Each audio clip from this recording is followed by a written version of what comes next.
18ویں صدی کے انگلینڈ میں ناول کی تعمیر شروع ہوئی۔ یہ وہ صدی تھی جب الفاظ نے نظموں کے مرمری خول سے نکل کر نثر کی کشادہ فضاؤں میں پرواز شروع کی۔ انگلینڈ میں 1719 کے سال میں انسانی تجربے نے تخیل سے ہاتھ ملایا تھا۔ ڈینیل ڈیفو نے رابنسن کروسو کی صورت میں محض ایک مہماتی کہانی نہیں لکھی، بلکہ انسان اور تنہائی، فطرت اور بقا، تہذیب اور جنگل کے درمیان ایک خاموش مکالمہ رقم کیا۔ یہ زمانہ گویا ادب کی شمع جلنے کا زمانہ تھا۔ شاعری تخت سے اتر رہی تھی اور نثر عوامی ہو رہی تھی۔ قصہ گوئی شاہانہ کرداروں اور درباروں کی مدح سرائی سے نکل کر انسان کی داخلی کشمکش کا بیانیہ بننے لگی تھی۔ یہ وہ دور تھا جب کہانیاں صرف اور محض واقعہ کی روداد نہیں رہیں، بلکہ کیا ہوا، کیوں ہوا اور کیسے کیا گیا جیسے سوالوں کا احاطہ کرنے لگیں۔ فلسفہ، سیاست، مذہب، سائنس، سب کچھ افسانوی لبادے میں آنے لگا، اور یوں ادب نے خالص تفریح سے بڑھ کر ذہن سازی کا کام سنبھال لیا۔ ڈینیل ڈیفو کی حقیقت نگاری نے ناول کی بنیاد قائم کر دی تھی۔ اب اس بنیاد پر آگے تخیل کی عمارت تعمیر ہو سکتی تھی۔ اس تعمیر میں سب سے پہلا کردار جوناتھن سوفٹ نے نبھایا، جس نے حقیقت نگاری کی زمین کو تخیل کے آسمان سے جا ملایا۔ 1726 میں لکھے گئے ناول گولیورز ٹریولز میں اس نے ایک ایسی دنیا تخلیق کی جو اپنی جزیات کے لحاظ سے حقیقت پسندانہ ہے اور اپنی فضا کے حساب سے تخیلاتی۔ اس ناول میں سادہ نظر آنے والے کردار اور ان کے اعمال تہدار علامتیں ہیں۔ چھوٹے انسان ہیں جن کے غرور بڑے ہیں، بڑے قد والے لوگ ہیں جن کی عقل چھوٹی ہے۔ یہ سب جوناتھن سوفٹ کے معاصر عہد کے تضادات کی عملی تصویریں تھیں۔ سوفٹ کے الفاظ میں سچ کی وہ تلخی تھی جو بادشاہوں کو بھی جھنجھوڑ دے اور عام آدمی کو بھی سوچنے پر مجبور کر دے۔ گویا انگلینڈ میں کہانی صرف واقعات کا بیان نہیں رہی تھی، بلکہ ذہنی بغاوت کا نام بن گئی تھی۔ یہ وہ لمحہ تھا جب ناول نے جنم لیا اور کہانی نے شعور کا جامہ پہن لیا۔ ادب کی دنیا نے جانا کہ جب لفظ سوال اٹھائیں، تخیل حقیقت سے ٹکرائے اور مزاح شعور جگائے، تب کہانی محض کہانی نہیں رہتی، وہ تاریخ کی نباض بن جاتی ہے۔ آج کے لیکچر میں ہم اسی ناول کے بارے میں پڑھیں گے۔ آئیے دیکھتے ہیں جوناتھن سوفٹ کیسے ناول کی حیت پر اثر انداز ہو رہے ہیں۔ ناول کا تعارف۔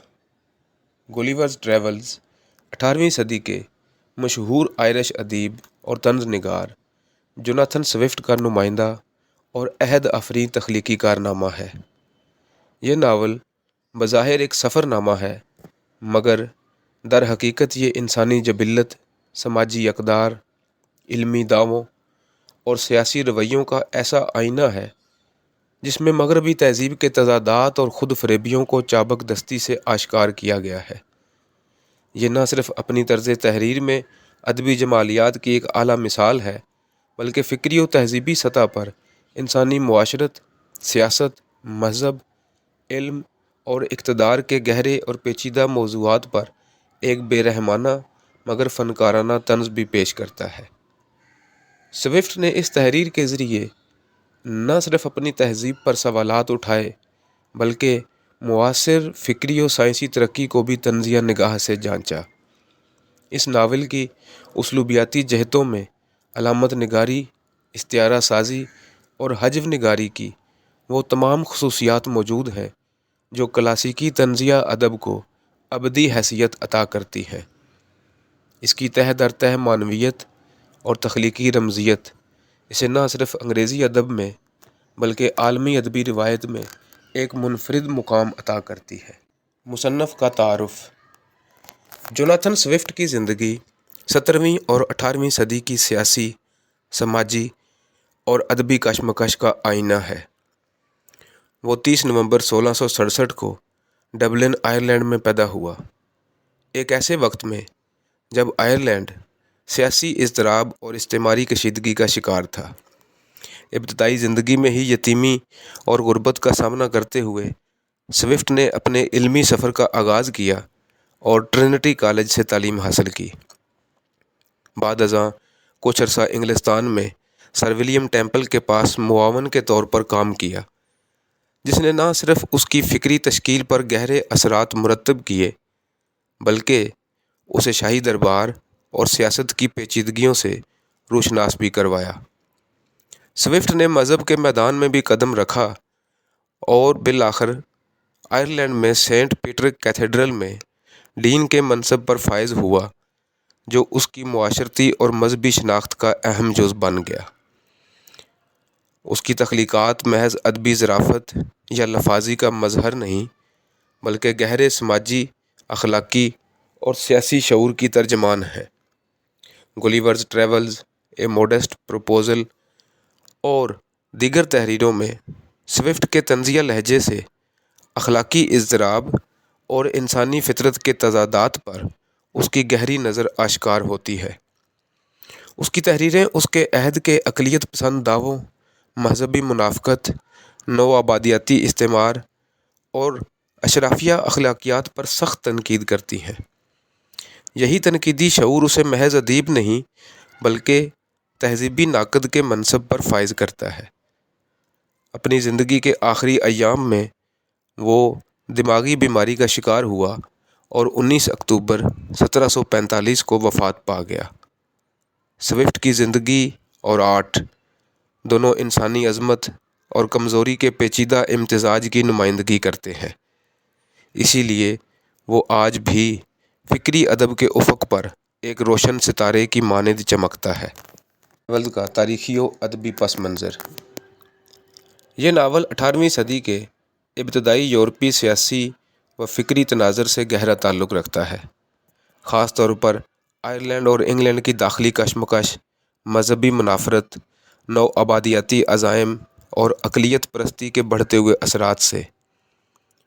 یہ وہ زمانہ تھا جب انگلستان میں وہگ اور ٹوری جماعتیں اقتدار کے لیے برسرِ پیکار تھیں اور سوفٹ، جو ابتدائی طور پر وہگ خیالات سے متاثر تھا، بعد ازاں ٹوری نظریات کا حامی بن گیا۔ اس کی تحریروں میں پارلیمانی سیاست، شاہی اقتدار، عدالتی منافقت اور مذہبی عدم رواداری کے خلاف شدید رد عمل نمایاں ہے۔ اس دور میں سائنس اور اقلیت پسندی کے بڑھتے ہوئے غلبے نے انسانی فطرت، اخلاقیات اور الہامی علم کے مابین ایک تناؤ پیدا کیا، جسے سوفٹ نے اپنے طنزیہ اسلوب کے ذریعے تنقید کا ہدف بنایا۔ گلیورز ٹریولز نہ صرف اس عہد کی سیاسی و سماجی ناہمواریوں کا استعارہ ہے بلکہ استعماریت، قومی تفاخر اور سائنسی غرور جیسے مظاہر کے خلاف ایک فکری احتجاج بھی ہے۔ آئرلینڈ کے ایک باشعور باشندے کے طور پر سوفٹ نے برطانوی سماج کی آمرانہ پالیسیوں کو بھی طنز کا نشانہ بنایا اور اس ناول میں مختلف جزیروں اور اقوام کے ذریعے انسانیت کی عمومی حماقت، منافقت اور خود فریبی کو عریاں کیا۔ یوں گلیورز ٹریولز ایک ایسا متنی کینوس بن جاتا ہے جس پر سوفٹ نے اپنے عہد کے تہذیبی بحران، فکری تضادات اور اخلاقی زوال کو بڑی فنکارانہ چابک دستی سے رقم کیا ہے، اور یہ آج بھی ایک استعارہ بن کر انسانی سماج کے بدلتے ہوئے مسائل کو سمجھنے میں معاون ہے۔ گلیورز ٹریولز کی کہانی کا خلاصہ۔ اس ناول کی کہانی لیموئل گلیور کے 4 سفروں پر مشتمل ہے۔ یہ اپنی بنیادی ساخت میں سندباد جہازی کے 7 سفروں سے ملتی جلتی کہانی ہے، کیونکہ ان دونوں کرداروں کے اندر کوئی ایسی چل ہے جس کی وجہ سے وہ ہزار مشکلات کا سامنا کرنے کے باوجود اگلا سفر کرنے سے باز نہیں آتے۔ البتہ دونوں کی گہرائی میں وہی فرق ہے جو کسی عام کہانی اور ایک اچھے ناول میں ہو سکتا ہے۔ سندباد کو جو واقعات پیش آتے ہیں، جو کردار ملتے ہیں، وہ محض کردار اور واقعات ہی ہوتے ہیں جو صرف کہانی کو دلچسپ بنانے کے لیے تخلیق کیے گئے، جبکہ گلیورز ٹریولز میں یہ سب چیزیں علامتی سطح پر اپنے عہد کے تہذیبی اور فکری مسائل کی نمائندہ بن جاتی ہیں۔ ناول کا آغاز ایک مختصر تمہید سے ہوتا ہے جس میں گولیور اپنی ابتدائی زندگی اور پس منظر کا اجمالی ذکر کرتا ہے۔ اس کے بعد اس کے پہلے سفر کی روداد ہے۔ یہ سفر 4 مئی 1699 سے شروع ہوتا ہے جس سے گولیور کی واپسی تقریباً 3 سال بعد ہوتی ہے۔ اس سفر کے دوران ایک حادثے کے نتیجے میں اپنا بحری جہاز تباہ ہو جانے پر گولیور سمندر کی طوفانی لہروں پر بہتا بہاتا ایک اجنبی جزیرے پر جا پہنچتا ہے۔ یہ ایک عجیب و غریب دیس ہے جہاں کے باشندے قد و قامت میں بہت چھوٹے ہیں۔ ان سب کی عمومی جسامت گولیور کی محض چیچی انگلی کے برابر ہوتی ہے۔ یہ ملک للی پٹ کہلاتا ہے۔ جب اس کی آنکھ کھلتی ہے تو وہ ان بونوں کا قیدی بن چکا ہوتا ہے۔ اس ملک میں اسے حیرت کی نگاہ سے دیکھا جاتا ہے۔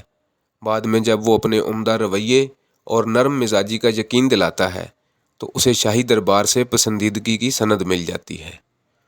اسے اس شرط پر شہر میں آزادانہ گھومنے کی اجازت دے دی جاتی ہے کہ وہ کسی باشندے کو نقصان نہیں پہنچائے گا۔ للی پٹ مزاج کے اعتبار سے عجیب ملک ہے۔ یہاں کے باسی ظاہری آداب اور سطحی رسومات پر حد سے زیادہ زور دیتے ہیں۔ ان کے یہاں چھوٹے چھوٹے تنازع گہری سیاسی کشمکش کی بنیاد بن جاتے ہیں۔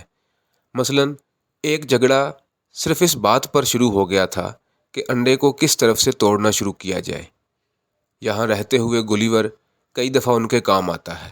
ایک دفعہ شہر میں آگ لگ جاتی ہے جسے گولیور اپنے سسو سے بجھا دیتا ہے۔ دوسری طرف للی پٹ کی دیرینہ دشمن ریاست بلیفسکو سے جنگ شروع ہوتی ہے تو گولیور اپنی طاقت کے ذریعے للی پٹ کو فتح دلوانے میں مدد دیتا ہے۔ تاہم جب وہ بلیفسکو کو مکمل زیر نگین بنانے سے انکار کرتا ہے تو بادشاہ ناراض ہو جاتا ہے۔ اس وجہ سے گولیور پر غداری کا الزام عائد ہوتا ہے۔ شہر میں برسر عام سسو کرنے پر بھی اسے مطعون کیا جاتا ہے اور ان جرائم کی پاداش میں اس کو ہمیشہ کے لیے اندھا کرنے کی سزا دے دی جاتی ہے۔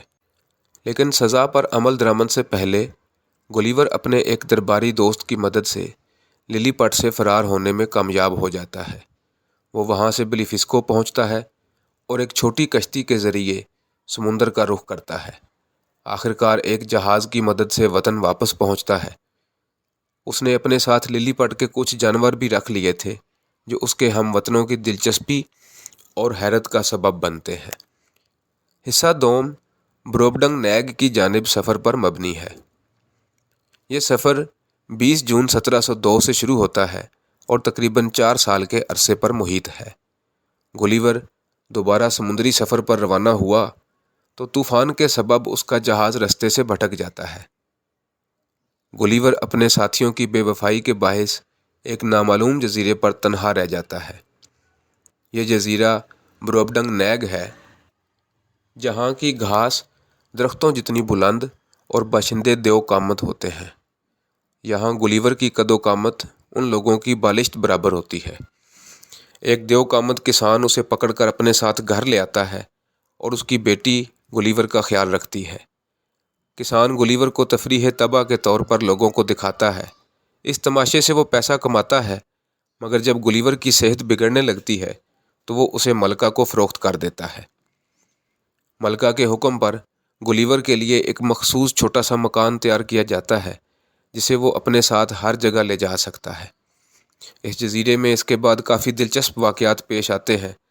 ایک دفعہ وہ دیو قامت زنبوروں سے لڑتا ہے، پھر ایک بندر کے ساتھ اس کا کافی شغل ہوتا ہے۔ ایک مقام پر اس کی بروبڈنگ نیگ کے بادشاہ سے یورپ کی سیاست و سماج پر گفتگو ہوتی ہے۔ بادشاہ ان باتوں سے سخت مایوس ہوتا ہے، بالخصوص جب وہ بارود اور توپوں وغیرہ کے استعمال کا ذکر سنتا ہے۔ اس حصے کا انجام یوں ہوتا ہے کہ ایک دن ایک سمندری سیر کے دوران ایک عقاب گولیور کو مکان سمیت اٹھا کر لے جاتا ہے اور سمندر میں گرا دیتا ہے۔ وہاں سے وہ ایک جہاز کے ذریعے بحفاظت اپنے وطن واپس پہنچ جاتا ہے۔ حصہ سوم مختلف علاقوں کا سفر ہے۔ یہ سفر 5 اگست 1706 کو شروع ہوتا ہے۔ ایک بحری قزاق کے حملے کے بعد گولیور ہندوستان کے قریب ایک ویران چٹانی جزیرے پر تنہا رہ جاتا ہے۔ یہ ایک عجیب و غریب ہوائی جزیرہ لپوٹا ہے۔ یہاں کے باشندے موسیقی، ریاضی اور فلکیات کے شوقین ہیں، مگر ان علوم کو عملی زندگی میں برتنا نہیں جانتے۔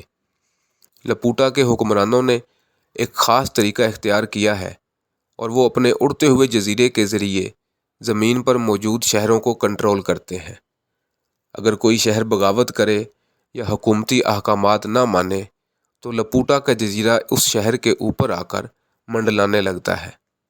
اگر شہر پھر بھی نافرمانی کرے تو اوپر سے بڑے بڑے پتھر برسائے جاتے ہیں تاکہ ان کو سزا دی جا سکے۔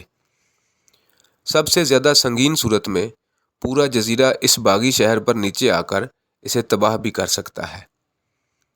گلیور اس ریاست کے تحت آنے والے خطے بالنی باربی کا دورہ بھی کرتا ہے، جہاں سائنسی علم کے اندھے تعاقب نے تباہی مچا رکھی ہے۔ یہاں لاگادو کے عظیم ادارے میں بیکار تجربات کیے جا رہے ہیں، مثلاً سورج کی کرنیں کھیرے سے کشید کرنا، سنگ مرمر کو تکیے کے طور پر نرم بنانا، یا حصے شامہ کی مدد سے رنگوں کی پہچان سکھانا۔ یہاں سے وہ مالدوناڈا نامی بندرگاہ پر جاتا ہے، جہاں اسے جاپان جانے کے لیے ایک جہاز پکڑنا ہے۔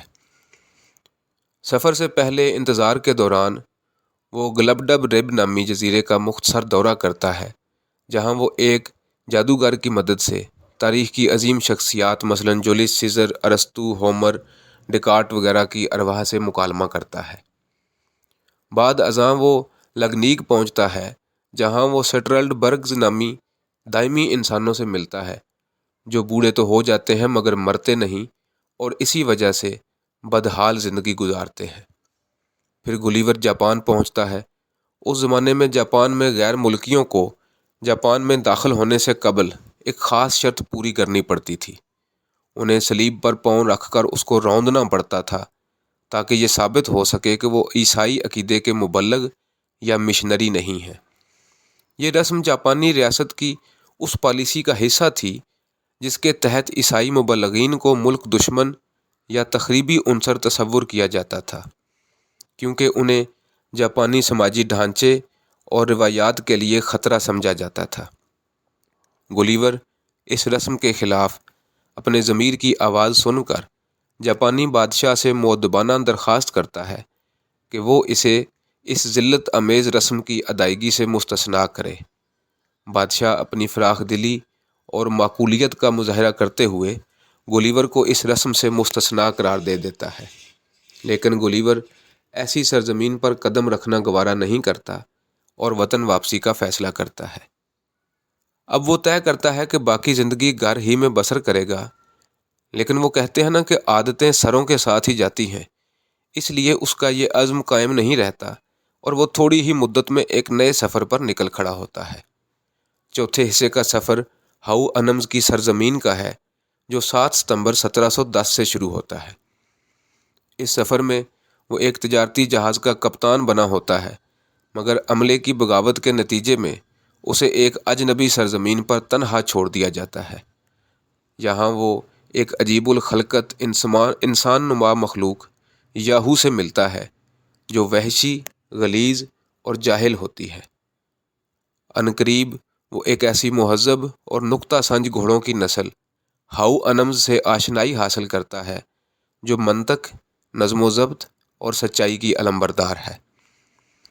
گلیور ان گھوڑوں کے طرز حیات سے متاثر ہو کر اور یاہوز کا انسانوں سے موازنہ کر کے خود کو انسانوں سے متنفر محسوس کرتا ہے اور ہاؤ انمز کی مانند زندگی گزارنے کی کوشش کرتا ہے۔ مگر جب ہاؤ انمز کی اسمبلی یہ فیصلہ دیتی ہے کہ گلیور باوجود اپنی عقل و فہم ایک یاہو ہی ہے اور اس کی موجودگی خطرے سے خالی نہیں، تو اسے ملک چھوڑنے کا حکم دیا جاتا ہے۔ اس کا میزبان ایک رحم دل ہاؤ انمز اسے کشتی بنانے میں مدد دیتا ہے۔ ایک اور ناکام سمندری سفر کے بعد وہ ایک پرتگالی جہاز کی مدد سے بچ جاتا ہے، مگر گلیور اس نجات پر جہاں دل گرفتہ ہوتا ہے، کیونکہ نجات دہندہ انسانوں میں سے ہی ہوتا ہے جسے وہ ایک ناپسندیدہ نسل سمجھنے لگا ہے۔ اس کے ساتھ ساتھ وہ خوش بھی ہے کہ اسے اتنے قیمتی تجربات ملے ہیں۔ وطن واپسی پر وہ معاشرت سے کنارہ کش ہو کر گوشہ نشینی اختیار کرتا ہے، اپنے بیوی اور بچوں سے گریز کرنے لگتا ہے اور دن کا بیشتر وقت استبل میں گھوڑوں سے بات چیت میں گزارنے لگتا ہے۔ گلیور کے یہ چاروں سفر، جن میں ہر ایک الگ نوعیت کا خارجی اور داخلی تجربہ لیے ہوئے ہے، مل کر ایک مجموعی کہانی تشکیل دیتے ہیں جو طنزیہ نقطہ نظر کے ہمراہ انسانی باطن کے رموز آشکار کرتی ہے۔ ناول کا مرکزی خیال۔ گلیورز ٹریولز کا مرکزی موضوع انسانی فطرت، تہذیبی دعووں اور سماجی و سیاسی اداروں پر ایک ہمہ گیر تنقید ہے۔ یہ ناول بظاہر ایک سفر نامے کی صورت میں پیش کیا گیا ہے، لیکن دراصل یہ ایک فکری اور اخلاقی استفسار ہے جس کے ذریعے جوناتھن سوفٹ نے اپنے عہد کے مغربی تمدن کے کھوکھلے دعووں، اقلیت پرستی کی شدت اور سیاسی و مذہبی منافقت کو بے نقاب کیا۔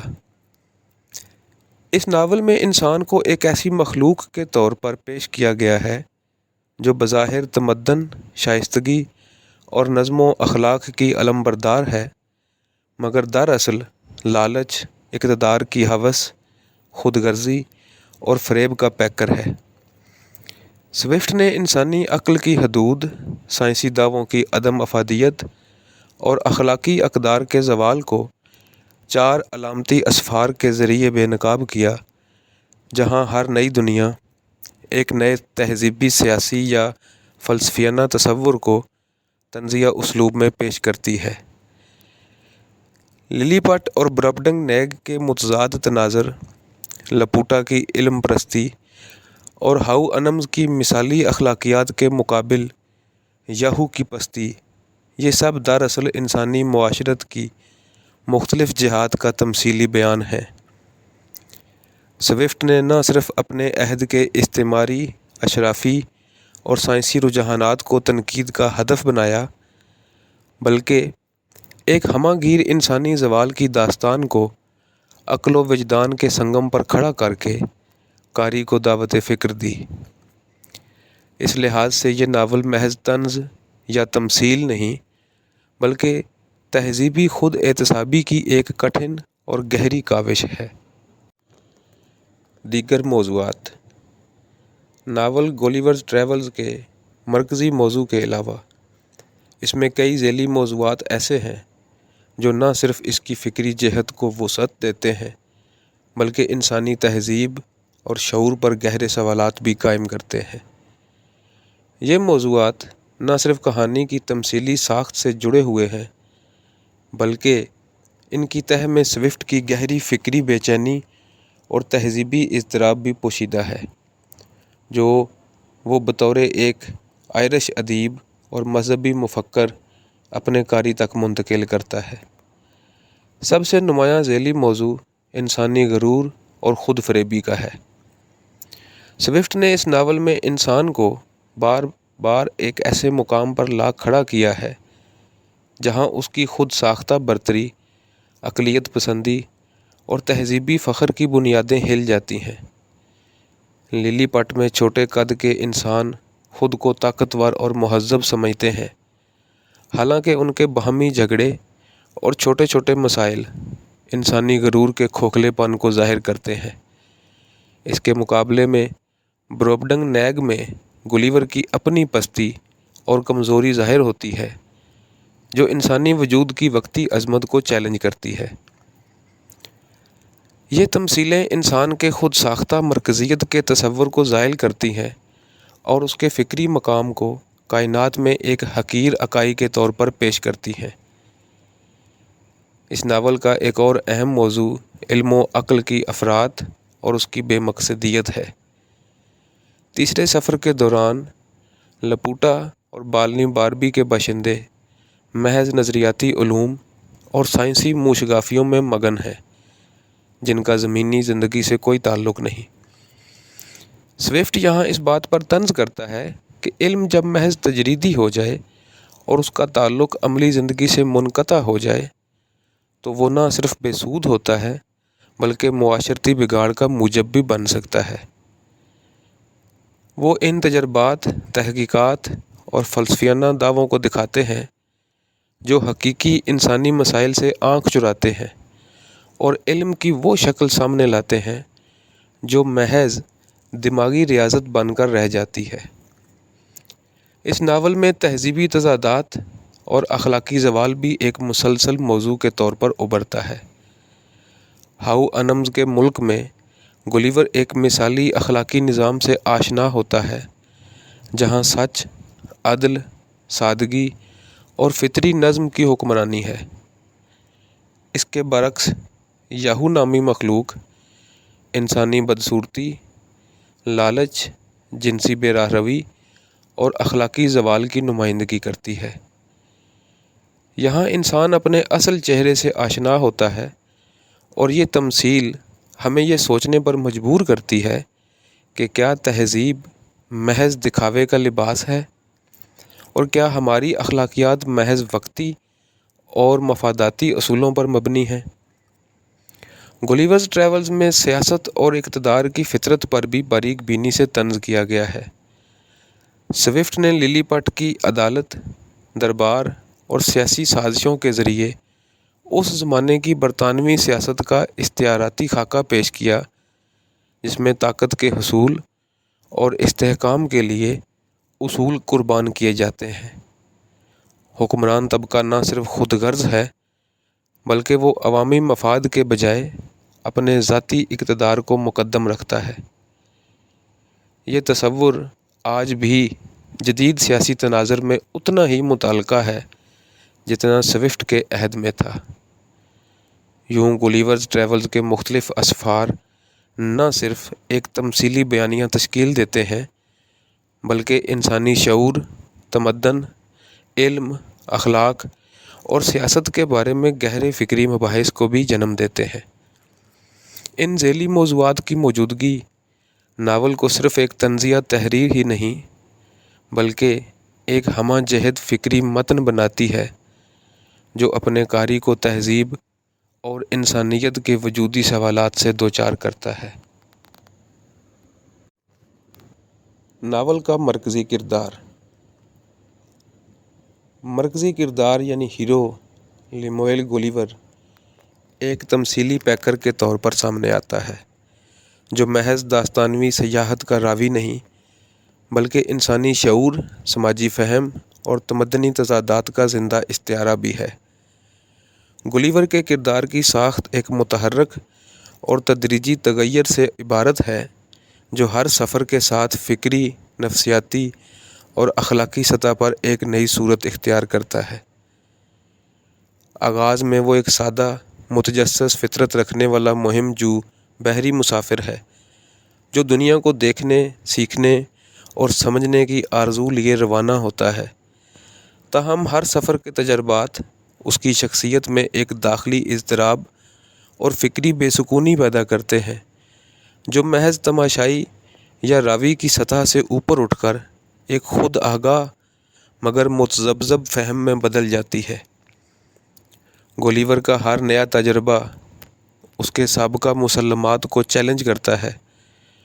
وہ للی پٹ میں طاقت و اقتدار کی موسیقہ خیزی دیکھتا ہے، بروبڈنگ نیگ میں انسانی عظمت کی کمزوری سے آشنا ہوتا ہے، لپوٹا میں علم کی افراط اور بے مصرفیت سے پریشان ہوتا ہے اور ہاؤ انمز کی دنیا میں انسانی فطرت کی پستی سے شدید مایوسی کا شکار ہو جاتا ہے۔ ان تجربات کے نتیجے میں اس کا شعور نہ صرف بدلتا ہے بلکہ انسانیت سے بھی اس کا اعتبار اٹھنے لگتا ہے، حتیٰ کہ واپسی پر وہ انسانی قربت سے بھی اجتناب برتنے لگتا ہے۔ گلیور کا یہ داخلی سفر دراصل انسانی شعور کی ارتقائی جہتوں کو ظاہر کرتا ہے جہاں وہ ظاہری علم و تجربہ کے باوجود اپنی فطری کمزوریوں سے بچ نہیں پاتا۔ یہی تضاد اسے ایک کثیر الجہتی، متحرک اور فکری کردار بناتا ہے جو نہ صرف راوی ہے بلکہ ناول کے معنوی تناظر میں ایک فکری آئینہ بھی ہے جس میں قاری اپنے عہد، معاشرت اور وجودی سوالات کو پرکھ سکتا ہے۔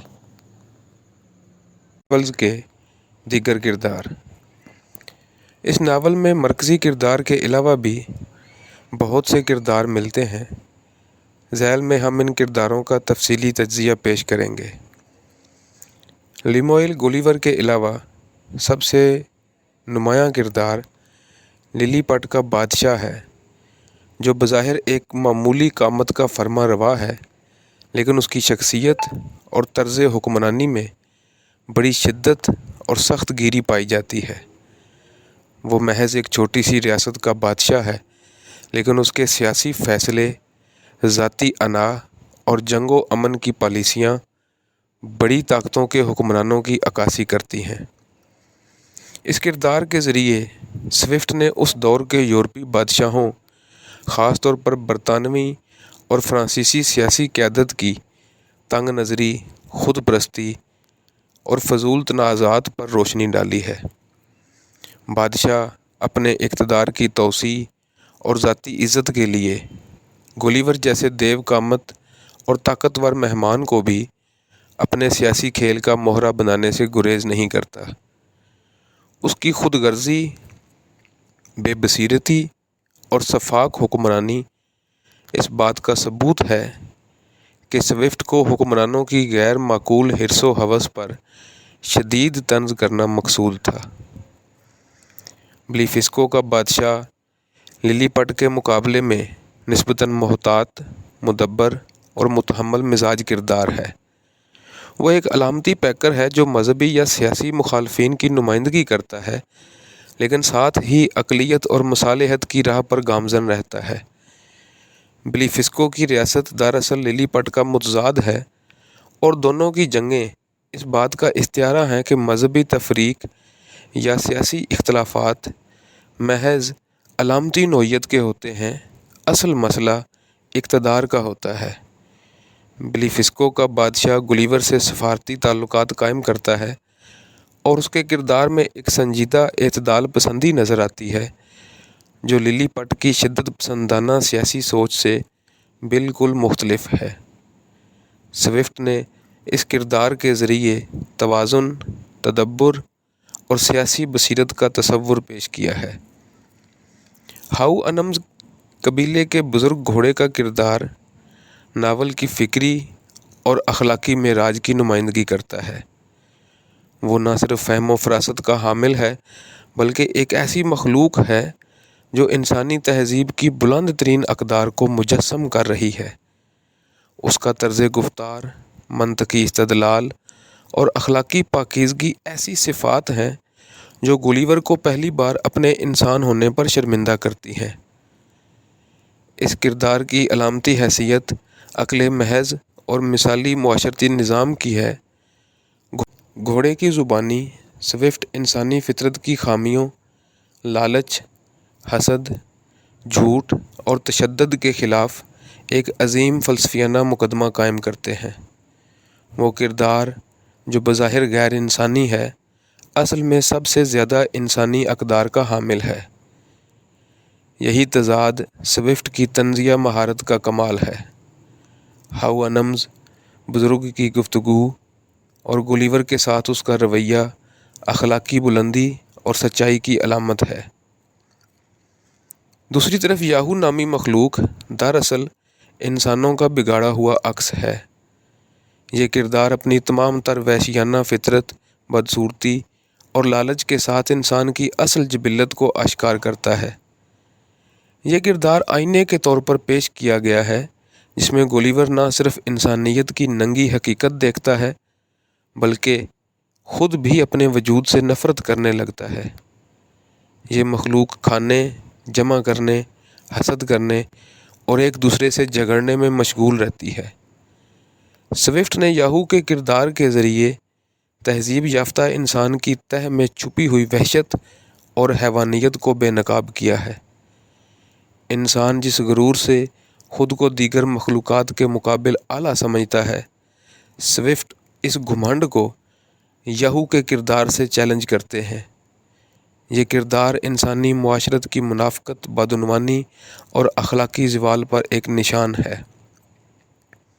بروبڈنگ نیگ کا بادشاہ ایک ایسا کردار ہے جو ظاہری طور پر ایک عظیم الشان ریاست کا حاکم ہے، لیکن اس کے رویے میں حیرت انگیز سادہ دلی اور تجسس پایا جاتا ہے۔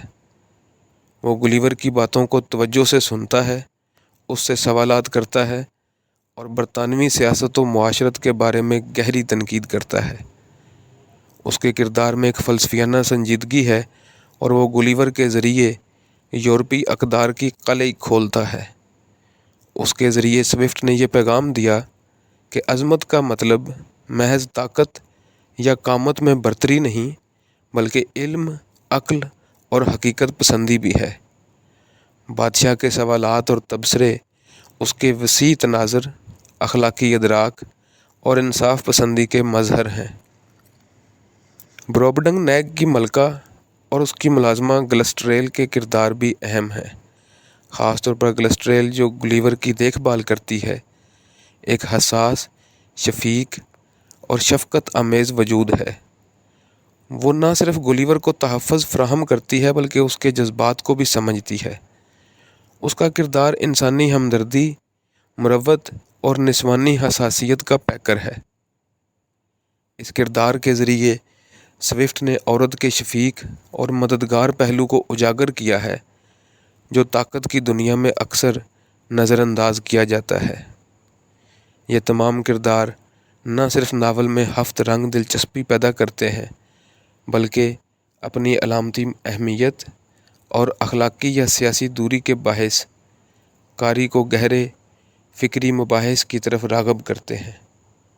ان کرداروں کی تہہ میں وہ تمام اخلاقی، معاشرتی، سیاسی اور فلسفیانہ پہلو پوشیدہ ہیں جو اسے ایک عہد ساز ادبی شاہکار بناتے ہیں۔ گلیورز ٹریولز کی فنی خصوصیات۔ گلیورز ٹریولز بنیادی طور پر بچوں کے لیے لکھی گئی ایک کہانی تھی۔ اس کے کردار، اس کا ماحول، زبان و بیان، یہ سب بچوں کی ذہنی سطح پر تھا، لیکن اس کے اندر چھپی معنویت اور اس کا تہہ دار فکری نظام اسے ایک اعلیٰ درجے کی ناول کی حیثیت دیتا ہے۔ یوں اپنے ٹریٹمنٹ کی وجہ سے یہ ناول ایک ایسا ادبی شاہپارہ بن گیا جو محض کہانی کی سطح سے اٹھ کر عالمگیر انسانی مسائل کو اپنی گرفت میں لے لیتا ہے۔ یہ ناول اپنی معنویت، ساخت، اسلوب اور علامتی جہتوں کے اعتبار سے 18ویں صدی کے ان معدود چند متنوں میں شامل ہے جو محض بیانیہ سرگرمی نہیں بلکہ تہذیبی شعور، سیاسی تنقید اور اخلاقی فکر کے ساتھ گہری فنکارانہ خوبصورتی بھی رکھتے ہیں۔ ناول کا پلاٹ بظاہر سادہ اور مہماتی نوعیت کا ہے، مگر دراصل یہ ایک تہہ دار اور گہری طنز و تمثیل سے مزین بیانیہ ہے۔ کہانی کا مرکزی کردار لیموئل گلیور مختلف سرزمینوں کے اسفار کے ذریعے ان معاشروں کا مشاہدہ کرتا ہے جو اپنی جسمانی، اخلاقی یا ذہنی ساخت میں عام معمول سے ہٹ کر ہیں۔ پلاٹ کی اصل قوت اس کی قسط وار فطرت میں ہے، جہاں ہر نئی مہم ایک منفرد دنیا کی دریافت اور ایک نئی فکری جہت کی نمائندگی کرتی ہے۔ ہر مہم ناول کی ساخت میں ایک مکمل وحدت کی حیثیت رکھتی ہے اور یہ وحدتیں مجموعی طور پر ایک ہم آہنگ فکری منصوبہ ترتیب دیتی ہیں۔ پلاٹ کسی روایتی آغاز، وسط اور اختتام کی پابندی نہیں کرتا، بلکہ ایک سیال اور تجزیاتی حرکت رکھتا ہے جو قاری کو ظاہری مہمات سے باطنی مفاہیم کی جانب لے جاتا ہے۔ کردار نگاری کے باب میں سوفٹ نے ایک نہایت پیچیدہ مگر بظاہر سادہ طرز بیان اختیار کیا ہے۔ گلیور کا کردار بطور مرکزی راوی ایک متبدل اور تدریجی ارتقاء سے گزرتا ہے۔ اس کی نفسیاتی ساخت ابتدا میں معروضی اور بے ضرر دکھائی دیتی ہے، مگر ہر نئی مہم کے ساتھ اس میں فکری بیداری، ناقدانہ شعور اور بالآخر انسانیت سے بیزاری کی شکل میں جو تبدیلی آتی ہے وہ انسانی ذہن کی تہذیبی نفی کا آئینہ دار ہے۔ دیگر کردار چاہے وہ للی پٹ کا چھوٹی قامت کا حکمران ہو یا ہاؤ انمز قبیلے کے عقل شعار گھوڑے، علامتی سطح پر انسانی اقدار، نظریات اور معاشرتی رویوں کی نمائندگی کرتے ہیں۔ سوئفٹ نے کرداروں کو ان کے جسمانی خط و خال اور معاشرتی اطوار کے ذریعے اس طور تراشا ہے کہ وہ قاری کے ذہن میں بصری و فکری دونوں سطحوں پر ایک مستقل تاثر چھوڑتے ہیں۔ زبان اور اسلوب کے اعتبار سے ناول بظاہر سادہ بیانیہ رکھتا ہے، لیکن اس سادگی میں جو تہ داری ہے وہی سوئفٹ کی فنی مہارت کا اصل مظہر ہے۔ زبان میں اختصار، طنز، استعارہ، علامت اور ادبی ہنرمندی اس طرح جذب ہیں کہ قاری کو لگتا ہے کہ وہ یہ روداد محسوس کر رہا ہے اور اس کے ساتھ جی رہا ہے۔ اسلوب میں طنزیہ توازن، غیر جانبدار بیانیہ اور ہلکی پھلکی ظرافت کے باوجود ایک فکری جبر کا احساس مسلسل موجود رہتا ہے، جو ناول کو محض مہماتی ادب سے اٹھا کر ایک ممتاز مقام عطا کرتا ہے۔ مکالمہ نگاری ناول میں محدود مگر نہایت بامعنی ہے۔ کرداروں کے درمیان مکالمے نہ صرف ان کی اپنی فکری ساخت کو اجاگر کرتے ہیں بلکہ ان کرداروں کے درمیان موجود فکری یا اخلاقی فاصلے کو بھی نمایاں کرتے ہیں۔ مثال کے طور پر گلیور اور ہاؤ انمز بزرگ کے درمیان ہونے والے مکالمے محض تبادلہ خیال نہیں بلکہ انسان اور مثالی عقل کے مابین ایک مستقل تناؤ کی صورت اختیار کرتے ہیں۔ سوئفٹ نے ان مکالمات کے ذریعے ایک خاموش تنقیدی بیانیہ خلق کیا ہے جس میں سادگی کے باوجود فلسفیانہ گہرائی موجود ہے۔ یہ مکالمے قاری کو محض کہانی میں مشغول نہیں کرتے بلکہ اسے اپنے سماجی، مذہبی اور اخلاقی عقائد پر نئے سرے سے غور کرنے پہ مجبور کرتے ہیں۔ ماحول اور منظر نگاری کے باب میں سوئفٹ نے غیر معمولی مہارت سے کام لیا ہے۔ ہر سرزمین کی مخصوص فضا، جغرافیائی نوعیت، معاشرتی خط و خال اور تہذیبی مظاہر کو اس طرح بیان کیا گیا ہے کہ وہ نہ صرف قاری کے تخیل کو مہمیز دیتے ہیں بلکہ علامتی تاثر بھی پیدا کرتے ہیں۔ للی پٹ کی مختصر قامت دنیا، بروبڈنگ نیگ کے دیو قامت افراد، لپوٹا کی اقلیت زدہ دنیا اور ہاؤ انمز کی غیر انسانی مگر انتہائی اعلیٰ اخلاقی مخلوق، یہ سب اپنی فضا اور اپنے ماحول کے لحاظ سے معنوی گہرائی رکھتے ہیں۔ اس منظرنامے میں علامتی اور حقیقت پسندانہ اسلوب کی آمیزش ناول کو بصری اور فکری دونوں سطح پر ایک منفرد تخلیق بنا دیتی ہے۔ علامت نگاری ناول کی سب سے نمایاں فنی جہت ہے۔ ہر کردار، ہر واقعہ اور ہر منظر اپنے اندر ایک علامتی حیثیت رکھتا ہے۔ للی پٹ اور بلیفسکو کی سرزمینیں مذہبی، سیاسی اور فکری انتہا پسندی کی نمائندگی کرتی ہیں، جبکہ بروبڈنگ نیگ طاقت اور عدل کے توازن کی اور ہاؤ انمز کی دنیا مثالی اخلاقیات کی علامت ہے۔ یہو نامی مخلوق انسان کے اندر پنپتی ہوئی حیوانی جبلتوں کا استعارہ ہے۔ ان علامتوں کے ذریعے سوئفٹ نے اساطیری اسلوب اور اخلاقی تفکر کو اس انداز سے یکجا کیا ہے کہ ان کے معنی ہر قاری کی فہم کے مطابق بدلتے نظر آتے ہیں۔ ناول کی ساخت اور تکنیک میں سوئفٹ نے قسط وار وحدت کے ساتھ بیانیہ تسلسل کا عمدہ امتزاج قائم رکھا ہے۔ ہر حصہ بظاہر خود مختار ہے مگر ان تمام حصوں میں ایک داخلی ہم آہنگی اور فکری ربط موجود ہے جو قاری کو ہر نئی دنیا میں لے جانے کے ساتھ ساتھ ایک داخلی اخلاقی اور فکری سفر پر بھی آمادہ کرتا ہے۔ راوی کے مرکزی نقطہ نظر کے ذریعے بیانیہ کو جو وحدت حاصل ہوئی ہے وہ اس کی ساخت کو مضبوط بناتی ہے۔ بیانیہ اسلوب میں مشاہداتی دقیق نظری اور فلسفیانہ طرز فکر کو اس خوبی سے سمویا گیا ہے کہ فکشن اور تنقید کی سرحدیں باہم مدغم ہو جاتی ہیں۔ یوں ہم کہہ سکتے ہیں کہ گولیورز ٹریولز ایک ایسا ناول ہے جس میں فن اور فکر، ہنر اور حکمت، بیانیہ اور تنقید سب اس طرح باہم پیوست ہیں کہ وہ محض ایک داستان نہیں بلکہ ایک تہذیبی آئینہ بن جاتا ہے۔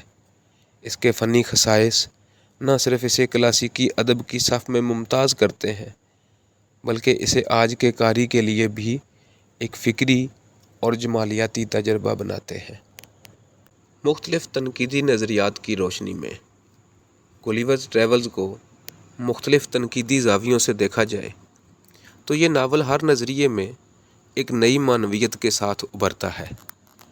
یہ صرف ایک مہماتی بیانیہ نہیں بلکہ تہذیبی اضطراب، فکری مزاحمت اور اخلاقی مکاشفے سے لبریز ایسی تحریر ہے جو ہر تنقیدی دبستان کو تفہیم کے لیے ایک وسیع میدان فراہم کرتی ہے۔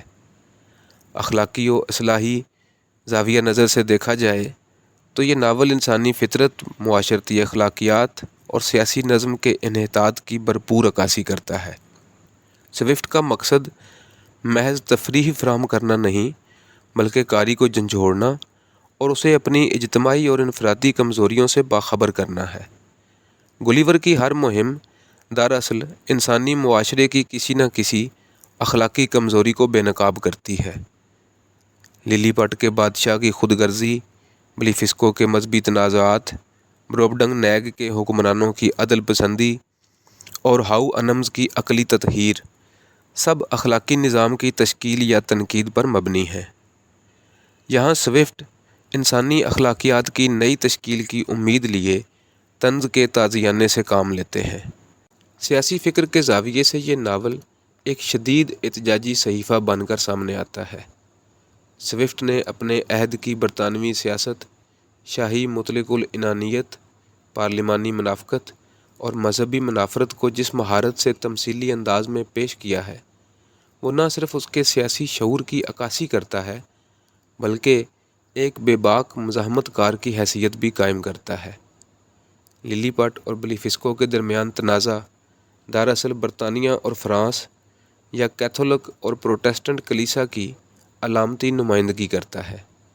سوئفٹ کی یہ سیاسی تنقید تہذیبی و فکری سطح پر ایسے قائم ہے کہ قاری کو محض سیاسی شعور نہیں دیتی بلکہ اسے طاقت کے رویوں پر از سر نو غور کرنے پر مجبور کرتی ہے۔ نفسیاتی تنقید کے تناظر میں گلیور کا کردار خاص طور پر اہمیت اختیار کر جاتا ہے۔ ناول کا ہر حصہ گلیور کی شخصیت میں کسی خاص نفسیاتی تبدیلی کو ظاہر کرتا ہے۔ ابتدا میں وہ ایک معروضی، اعتدال پسند اور نیک نیت انسان ہے، لیکن ہر نئی دنیا میں داخل ہونے کے بعد اس کا شعور ایک نئی نفسیاتی صورت اختیار کرتا ہے۔ آخری حصے میں جب وہ ہاؤ انمز کی دنیا سے لوٹ کر انسانوں سے بیزار ہو جاتا ہے تو یہ ایک گہری نفسیاتی شکست اور سماجی بیگانگی کا مظہر بن جاتا ہے۔ اس کا اپنے بیوی بچوں سے اجتناب، اس کی انسانیت سے مایوسی اور یاہو کے ساتھ انسانوں کی مماثلت پر اس کا شدید رد عمل سب لاشعوری سطح پر ایک ذہنی انحراف کی علامت ہے۔ نفسیاتی تنقید اس ناول کو ایک اندرونی سفر، ایک ذہنی و فکری انقلاب کے طور پر پڑھتی ہے۔ ساختیاتی تنقید کے تحت اگر اس ناول کا جائزہ لیا جائے تو اس کی قسط وار ساخت، علامتی توازن اور متوازی کہانیوں کی ترتیب ایک منظم نظام کی نشاندہی کرتی ہے۔ ہر مہم ایک مکمل وحدت رکھتی ہے، مگر یہ وحدتیں ایک دوسرے کے ساتھ ایک مربوط سلسلہ بھی تشکیل دیتی ہیں۔ اس کے کردار، مقامات اور واقعات ایک وسیع تر فکری نظام میں یوں پیوست ہیں جیسے کسی ساختی نظام کی اکائیاں ہوں۔ ہر کردار اور ہر دنیا ایک خاص مفہوم کی نمائندگی کرتی ہے جو اس کہانی کو محض بیانیہ نہیں بلکہ مفاہیم کا ایک جال بنا دیتی ہے۔ مابعد نوآبادیاتی تنقید کے تناظر میں یہ ناول مغرب کے اس استعماری رویے کی بھی ترجمانی کرتا ہے جو اجنبی سرزمینوں پر اپنے نظریات، علوم اور اخلاقیات کو نافذ کرنے کا رجحان رکھتا ہے۔ گلیور کا مختلف دنیاؤں میں جانا، وہاں کے باشندوں کو اپنے زاویہ نظر سے جانچنا اور کسی حد تک انہیں سدھارنے کی کوشش کرنا استعماری فکر کی علامت بن جاتا ہے۔ خاص طور پر جب وہ بروبڈنگ نیگ یا ہاؤ انمز کی دنیا میں اپنے علم اور تہذیب کا پرچار کرتا ہے تو یہ احساس ابھرتا ہے کہ سوئفٹ شاید یورپ کے اس خود ساختہ مہذب ہونے کے دعوے پر طنز کر رہے ہیں جو نوآبادیاتی طاقتیں اپنی مفتوح اقوام پر جتاتی تھیں۔ اس زاویے سے ناول ایک شفاف تہذیبی آئینہ بن کر ابھرتا ہے جس میں طاقت، علم اور تہذیب کے رشتے پر سوال اٹھایا جاتا ہے۔ مابعد جدید تنقید کے مطابق یہ ناول ایک ایسا متن ہے جو سچ اور جھوٹ، حقیقت اور فسانے اور تہذیب و وحشت کے مابین سرحدوں کو مسخ کرتا ہے۔ سوئفٹ کا بیانیہ ایک سطح پر معصوم، سادہ اور سفرنامہ نما معلوم ہوتا ہے، مگر دوسری سطح پر وہ سماجی تنقید، فکری بیگانگی اور تہذیبی شکستگی سے لبریز ہوتا ہے۔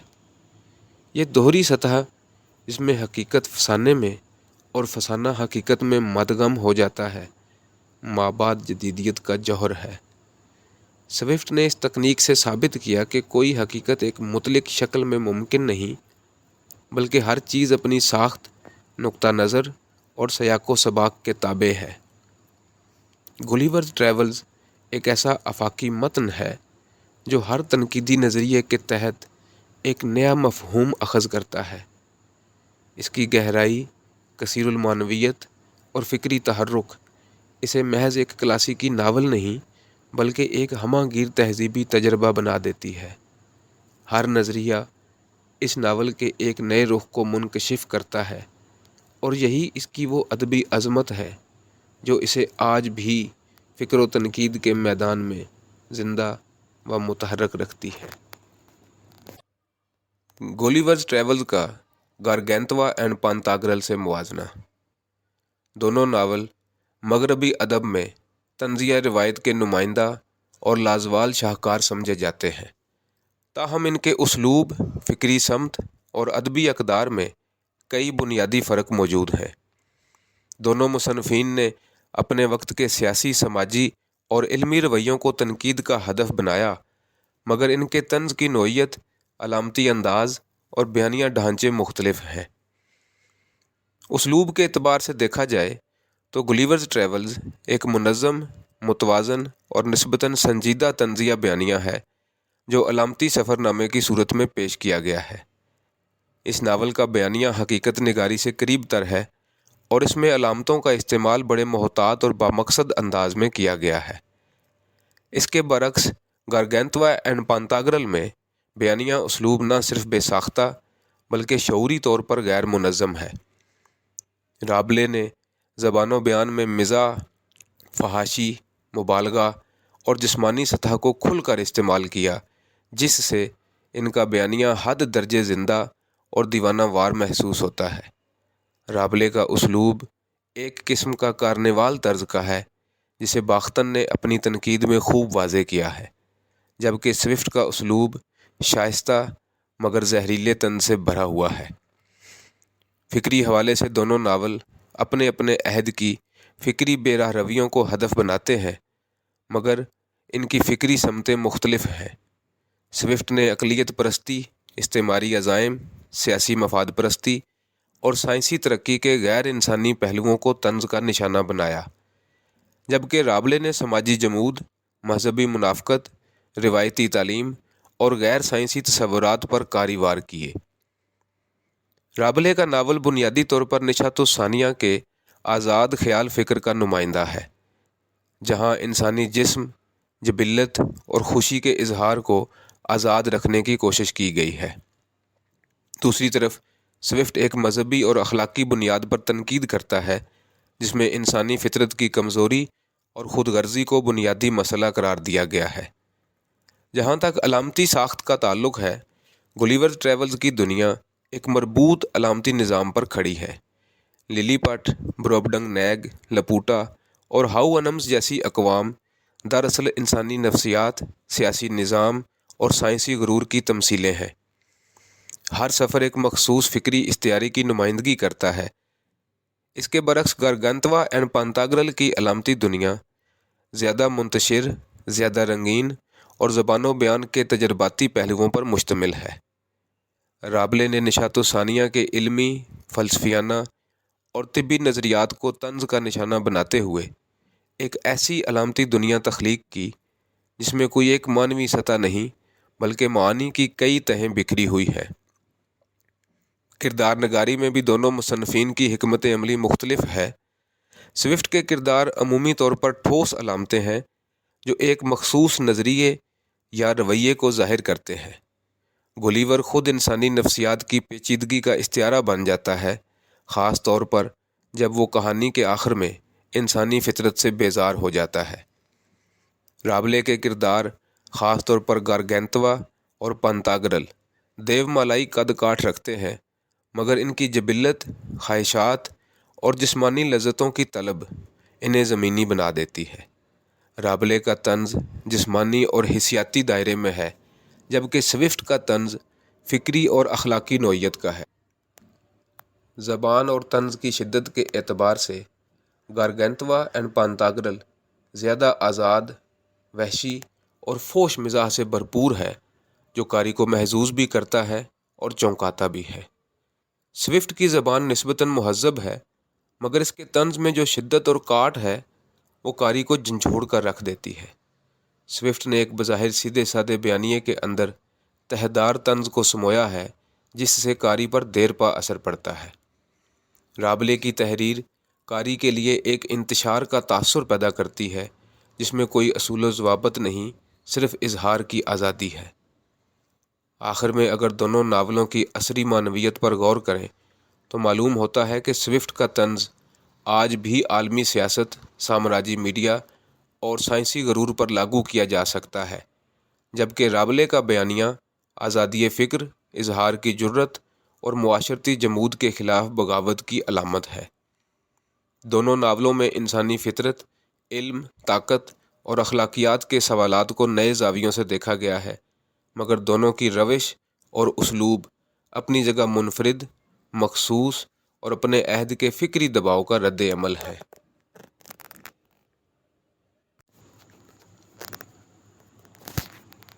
گولیورز ٹریولز پر مشہور ناقدین کی آراء۔ اس ناول پر دنیا کے نامور نقادوں نے متنوع اور گہری تنقیدی خیالات پیش کیے ہیں، جو اس ناول کی فکری پیچیدگی، فنی مہارت اور تہذیبی معنویت کو مختلف زاویوں سے اجاگر کرتے ہیں۔ معروف نقاد ڈاکٹر سیموئل جانسن نے گولیورز ٹریولز کو فکر انگیز مگر تلخ بیانیہ قرار دیا۔ ان کے نزدیک سوئفٹ کی تحریر میں جو شدت اور تلخی ہے، وہ دراصل انسان اور معاشرے کے بگاڑ سے گہری مایوسی کا اظہار ہے۔ جانسن کے مطابق سوئفٹ نے طنز کے ذریعے جس گہرائی سے انسانی فطرت کی کجی، مذہبی منافقت اور سیاسی خود غرضی کو بے نقاب کیا ہے، وہ ایک غیر معمولی ادبی ہنر کا مظہر ہے۔ تاہم وہ یہ بھی کہتے ہیں کہ سوئفٹ کی تحریر میں انسان سے نفرت کا پہلو بہت غالب ہے، اور یہ پہلو اسے طنز سے زیادہ نفرت اور مایوسی کی حدود میں لے جاتا ہے۔ ان کے نزدیک یہ ناول انسانی عظمت کی توہین نہیں، بلکہ اس کی پست فطرت کا بے رحم اعتراف ہے۔ مشہور نقاد ولیم ہیزلے نے سوئفٹ کے طنز کو فکری آزادی کا ایک طاقتور آلہ قرار دیا۔ ہیزلے کے مطابق گولیورز ٹریولز صرف ایک تخیلاتی مہماتی بیانیہ نہیں، بلکہ ایک زبردست سیاسی و اخلاقی احتجاج ہے۔ ہیزلے کے نزدیک سوئفٹ کی عظمت اس میں ہے کہ وہ خود کو کہانی کے پردے میں چھپا کر انسان کے بنیادی رویوں پر ایسی تنقید کرتا ہے جس سے قاری بچ کر نہیں جا سکتا۔ ہیزلے کے خیال میں سوئفٹ کا کمال اس کی استعارہ سازی میں ہے، جو پیچیدہ تہذیبی مسائل کو علامتی اشکال میں سمو کر پیش کرتی ہے۔ ان کے نزدیک ناول کی اصل طاقت اس کی علامتی وسعت میں ہے، جس کی تفہیم ہر عہد میں نئے زاویے سے ممکن ہے۔ جارج آرویل، جو خود بھی سیاسی فکر اور افسانوی علامت نگاری کے ماہر سمجھے جاتے ہیں، انہوں نے گولیورز ٹریولز کو جدید سیاسی و اخلاقی طنز کی بنیاد قرار دیا۔ آرویل کے مطابق یہ ناول اس وقت کے برطانوی نظام، کلیسائی بالادستی، نو آبادیاتی استعمار اور عقل پرستی کے غرور کے خلاف ایک مزاحمتی تحریر ہے۔ ان کے مطابق سوئفٹ کا بنیادی سوال یہ ہے کہ آیا انسان واقعی اس عقل کا حقدار ہے جس پر وہ فخر کرتا ہے؟ آرویل کا ماننا ہے کہ سوفٹ نے ہاؤ انمز اور یاہو کے ذریعے جس تہذیبی آئینے کو پیش کیا ہے وہ آج کی دنیا کے لیے بھی نہایت معنی خیز ہے، کیونکہ انسان اب بھی انہی بنیادی کمزوریوں اور خود فریبیوں میں جکڑا ہوا ہے۔ نئی تنقید کے نمائندہ نقاد کلینتھ بروکس نے اس ناول کو ایک فنی و علامتی وحدت کے طور پر پڑھا۔ اس کے نزدیک گلیورز ٹریولز کی اصل خوبی اس کی ساخت میں ہے، جہاں ہر حصہ ایک مستقل معنوی اکائی ہے، مگر یہ تمام اکائیاں ایک بڑے فکری خاکے میں یوں جڑی ہوئی ہیں کہ وہ ایک جامع اور متوازن تنقیدی بیانیہ تشکیل دیتی ہیں۔ بروکس کے مطابق سوفٹ کی زبان میں جو فریب کار سادگی ہے وہ دراصل قاری کو ایک خود ساختہ معصومیت کے ذریعے گمراہ کرتی ہے، تاکہ وہ ناول کی گہرائی میں اتر کر اپنی فکری کجی کو پہچان سکے۔ اس کے مطابق یہ ناول محض ایک اخلاقی تنبیہ نہیں بلکہ ایک جمالیاتی تجربہ ہے۔ ارون ایرن پریس سوفٹ کا سب سے اہم اور مستند بائیوگرافر اور نقاد سمجھا جاتا ہے۔ اس کی کتاب Swift the man, his works and the age, جو سوفٹ کی فکری، اخلاقی اور سیاسی دنیا کی تفصیل بیان کرتی ہے اور گلیورز ٹریولز کو ایک اخلاقی و فکری تمثیل کے طور پر دیکھتی ہے۔ اس کے مطابق یہ ناول اخلاقی شعور اور انسانی فطرت کے تضاد کی متحرک تصویر ہے۔ یہ تمام نقاد اپنے اپنے تناظرات میں گلیورز ٹریولز کو مختلف زاویوں سے دیکھتے ہیں، لیکن ان سب کا اشتراک اس بات میں ہے کہ یہ ناول انسانی فطرت، تہذیب، اخلاق اور اقتدار کے بیانیے پر ایک زبردست تنقیدی تبصرہ ہے۔ یہی وجہ ہے کہ اسے دنیا کے چند عظیم ترین تمثیلی اور طنزیہ متنوں میں شمار کیا جاتا ہے۔ گلیورز ٹریولز کے 10 منتخب اقتباسات۔ 1. Every man desires to live long, but no man wishes to be old. 2. A wife should be always a reasonable and agreeable companion, because she can't always be young. 3. Europeans are the most pernicious race of little odious vermin that nature ever suffered to crawl upon the surface of the earth. 4. Difference in opinions has cost many millions of lives. 5. How vain an attempt it is for a man to endeavor to do himself honor among those who are out of all degree of equality or comparison with him. 6. Judges are picked out from the most dexterous lawyers who are grown old or lazy and having been biased all their lives against truth or equity. 7. Men are never so serious, thoughtful, and intent as when they are at stool. 8. Ignorance, idleness, and vice are the proper ingredients for qualifying a legislator. 9. Laws are best explained, interpreted, and applied by those whose interest and abilities lie in perverting, confounding, and eluding them. 10. No person can disobey reason without giving up his claim to be a rational creature. Gulliver's Travels کی آج کے زمانے میں معنویت۔ یہ novel اگرچہ 18ویں صدی میں لکھا گیا، تاہم اس کی فکری معنویت اور تہذیبی تنقید آج کے جدید عہد میں بھی اسی شدت کے ساتھ متعلقہ ہے۔ اس ناول کی اصل طاقت اس کی علامتی اور طنزیہ ساخت میں پوشیدہ ہے، جو انسان کے اجتماعی رویوں، سیاسی حرص، علمی غرور، اخلاقی زوال اور معاشرتی نفاق کو تمثیل اور استعارے کے پیرائے میں بے نقاب کرتی ہے۔ آج جب دنیا ایک جانب سائنسی و تکنیکی ترقی کے عروج پر ہے تو دوسری جانب اخلاقی انتشار، سیاسی موقع پرستی، طبقاتی تفریق اور استعماری نفسیات کی جڑیں مزید گہری ہو چکی ہیں۔ سوفٹ نے جس عقل پرستی اور علمی نخوت کا مذاق لپوٹا میں اڑایا، وہ آج کے مصنوعی ذہانت، حیاتیاتی تجربات اور ڈیجیٹل استعمار کے تناظر میں اور زیادہ واضح محسوس ہوتا ہے۔ اسی طرح للی پٹ اور بلیفسکو کی باہمی رکاوٹیں آج کی عالمی سیاست میں چھوٹے چھوٹے مذہبی، نسلی اور نظریاتی اختلافات پر ہونے والی عالمی جنگوں کی علامت بن جاتی ہیں۔ ہاؤ انمز اور یاہو کی تمثیلیں آج کے انسان کی اخلاقی دوروخی اور فطری انحطاط کا ایسا عکس ہیں جو گلوبل سرمایہ داری، نسل پرستی، ماحولیاتی تباہی اور لالچ پر مبنی نظام میں روز بروز شدید تر ہوتا جا رہا ہے۔ اس تناظر میں گلیورز ٹریولز محض ایک کلاسیکی طنزیہ ٹیکسٹ نہیں بلکہ انسانی ضمیر کا وہ آئینہ ہے جو ہر عہد میں نئے معنی اور تنبیہات کے ساتھ سامنے آتا ہے۔ یہ ناول آج بھی ہمیں اس بات پر مجبور کرتا ہے کہ ہم اپنے سیاسی، اخلاقی اور فکری ڈھانچوں پر تنقیدی نگاہ ڈالیں اور انسانی فطرت کے ان اندھیروں کو تسلیم کریں جو ترقی، تہذیب اور اخلاق کے نعروں کے پیچھے چھپے ہوئے ہیں۔ سوئفٹ کی تخلیق آج کے قاری کے لیے ایک فکری چیلنج، ایک اخلاقی نصیحت اور ایک تہذیبی مکاشفہ ہے، اور یہی اس کی ابدی تازگی اور معنوی عظمت کی دلیل ہے۔ گلیورز ٹریولز کا ادب کی دنیا میں مقام۔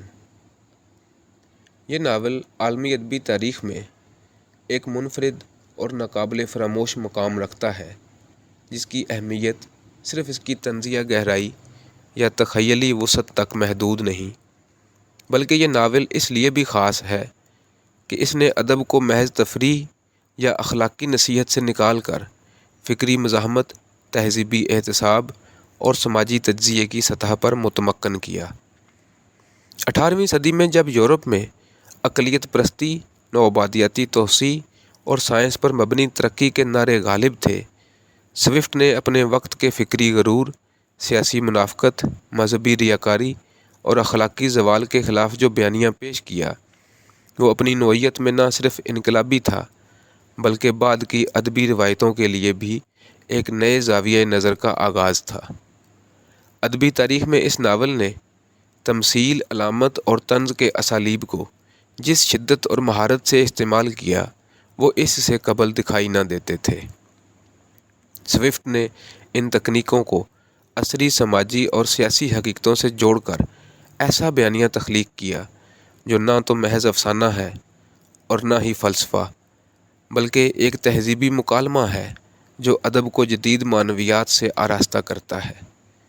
گلیورز ٹریولز نے ناول کی صنف میں سیاسی شعور، فکری تجزیہ اور اخلاقی نصیحت آموزی کو اس طرح سے سمویا کہ اس کے بعد آنے والے ناول نگار، چاہے وہ یورپ کے ہوں یا دیگر تہذیبوں کے، اس اثر سے مفر نہ پا سکے۔ اس ناول کی ایک اور ادبی خدمت یہ ہے کہ اس نے بیانیہ کی ساخت کو مہماتی اور سفری تجربات کے پیرائے میں تشکیل دے کر قاری کو ایک بظاہر آسان مگر فکری طور پر گہری تحریر کا عادی بنا دیا۔ بیانیہ کی یہ ترکیب بعد ازاں بہت سے عالمی شاہکاروں میں اختیار کی گئی اور اس نے ناول کی صنف کو بین المتنی مکالمے، ساختی تجربے اور علامتی گہرائی کے قابل بنایا۔ اس حوالے سے گلیورز ٹریولز نہ صرف ایک ادبی تجربہ ہے بلکہ ایک فکری دبستان بھی ہے جس سے جدید اور مابعد جدید ناول نگاری نے کئی پہلو مستعار لیے۔ گلیورز ٹریولز کی ادبی تاریخ میں اہمیت اس لیے بھی مسلم ہے کہ اس نے انسان کو اس کی تہذیبی خود فریبی، عقلی غرور اور اخلاقی دوروخی کے ساتھ روبرو کیا۔ ادب کی تاریخ میں ایسے چند ہی ناول ملتے ہیں جو انسان کو آئینے میں اتنی بے رحمی اور صداقت سے دکھاتے ہیں۔ یہی وجہ ہے کہ یہ ناول نہ صرف اپنے عہد کا ترجمان ہے بلکہ آج کے انسان کے لیے بھی ایک بے مثال فکری تجربہ، اخلاقی انتباہ اور تہذیبی سوالیہ نشان کی حیثیت رکھتا ہے۔ اس کی ہمہ گیری اور معنوی وسعت نے اسے عالمی ادب کے مستقل سرمایہ میں شامل کر دیا ہے، اور یہ مقام اسے صرف اس کے موضوع یا فنی مہارت کی بنا پر نہیں بلکہ اس لیے حاصل ہوا ہے کہ یہ ناول انسان اور تہذیب کے مابین تعلق کو باریک بینی سے دیکھتا، پرکھتا اور رد کرتا ہے، اور یہی اس کے ادبی تاریخ میں دوام کی ضمانت ہے۔ اگر آپ کو یہ ویڈیو پسند آئی ہو تو ویڈیو کو لائک اور ہمارے چینل کو سبسکرائب ضرور کیجیے گا۔ اس عنایت پر ہم آپ کے بے حد ممنون ہوں گے۔